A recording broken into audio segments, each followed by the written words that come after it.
Kondisi memang sedang tidak baik-baik saja, utamanya untuk Gen Z yang akan segera lulus kuliah ya di tahun ini. Ada sekitar 10 juta katanya, 10 juta Gen Z yang berada dalam klasifikasi NEET, not in employment, not in education, not in training. Jadi nggak kerja, nggak sekolah, nggak ada juga ikut pelatihan-pelatihan. 10 juta ya. Sedangkan lapangan kerja memang tidak akan sebanyak itu juga mungkin ya. Persaingan untuk memperoleh pekerjaan menjadi sangat berat gitu ya. Yang ingin bekerja lebih banyak daripada lowongan kerja yang tersedia kalau ingin bekerja gitu ya. Tapi sebetulnya kalian generasi Z tidak harus terlalu kemudian kayak ketakutan yang luar biasa ya. Itu adalah resiko. Dan resiko Anda lulus, Anda nggak langsung dapat bekerja, lama bekerjanya untuk mencari pekerjaannya gitu ya. That's the risk. Nah, cara berpikirnya adalah bagaimana kita dapat mengurangi resiko tersebut. Bagaimana setelah kuliah nanti kita bisa dapat pekerjaan yang seperti yang diinginkan dengan penghasilan juga seperti yang diinginkan. Nah, ini untuk para calon mahasiswa baru atau mahasiswa baru yang sudah diterima di berbagai perguruan tinggi ya. Ada beberapa hal yang Anda harus perhatikan. Yang pertama, Anda harus benar-benar belajar. Ya, tidak bisa lagi Anda yang malas-malesan, rebahan gitu ya. Anda harus belajar. Nah, bagaimana cara belajar di perkuliahan yang efektif, di universitas yang efektif, yang dapat memenuhi tujuan Anda tadi? Ketika lulus bisa mendapatkan pekerjaan yang sesuai dengan bidang Anda dan juga dengan penghasilan yang seperti yang Anda inginkan. Nah, yang pertama, kalau Anda ingin kuliah, itu setiap semester Anda harus mengambil beberapa mata kuliah. Pastikan Anda memiliki semua buku yang diperlukan untuk mengikuti kegiatan perkuliahan. Selalu akan diberikan silabus, dari silabus itu ada buku wajib dan juga ada buku penunjang. Minimal Anda punya buku wajib, yang original ya pastinya ya. Karena yang original biasanya berkualitas dan ada tambahan-tambahan materi pembelajaran yang bisa Anda akses secara mandiri lewat internet gitu ya.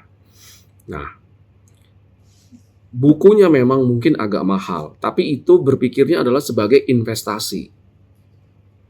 Pengorbanan yang Anda harus lakukan untuk memperoleh tujuan yang Anda inginkan. Anda beli bukunya, kemudian sebelum masuk ke kelas, katakanlah malamnya, baca dulu itu materi yang akan diberikan oleh dosen besoknya di kelas.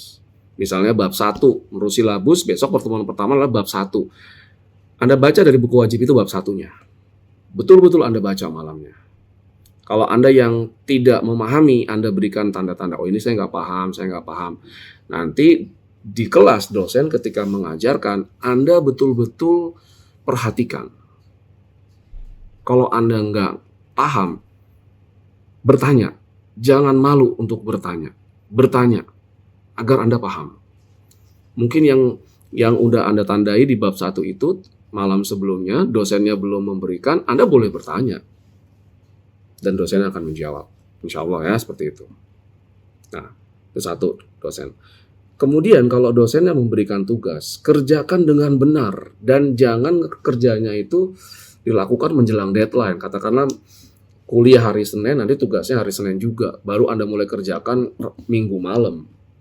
Itu pasti hasilnya nggak akan optimal. Dan itu sebetulnya nanti kebiasaan seperti itu akan Anda bawa juga ketika kerja tuh. Kalau kebiasaan deadliner, akhirnya ngerjainnya ketika deadline semua gitu. Nggak akan optimal. Oke. Kerjakan tugas kalau ya beberapa hari sebelumnya, cari informasi-informasi apa yang diperlukan untuk mengerjakan tugas tersebut. Yang berikutnya, ada kelas asistensi. Biasanya untuk kalau di kelas dosen itu yang dibahas konsep-konsep, di asistensi biasanya hal-hal teknis. Misalnya seperti mahasiswa program studi akuntansi mengambil mata kuliah pengantar akuntansi. Di kelas, dosennya akan mengajarkan tentang konsep-konsepnya, asistennya akan membahas tentang soal. Membahas tentang soal juga penting untuk akuntansi ya. Jadi Anda nggak boleh melewati kelas asisten dosen ataupun tutor. Tetap datang, perhatikan, kalau tidak tahu, tanya, itu dia. Selalu seperti itu. Ya. Nah, buku-buku penunjang tadi kalau Anda nggak punya dana, Anda bisa ke perpustakaan cari, baca juga. Jadi memang capek berkuliah. Kuliah itu capek, nggak ada hal yang Anda mau kuliah itu mau apa, mau having fun. Ada having fun ya, tapi tetap Anda harus berkorban. Ya pengalaman saya juga dulu kuliah tahun 90-an ya, pengorbanannya apa? Tidurnya kurang. Ya, untungnya dulu saya kuliah tidak banyak godaan-godaan ya.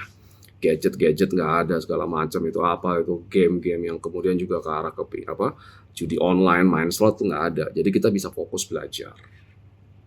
Tapi ada kelemahannya juga, bahan ajarnya susah kita akses juga. Nggak seperti sekarang bertebaran sebetulnya dimanapun. Contoh nih misalnya, penerbit Salemba 4 itu menerbitkan buku-bukunya ada akses e-learning gratis loh. Apa isinya akses e-learning itu? Anda bisa ada video pembelajaran membahas konsep-konsep di bukunya.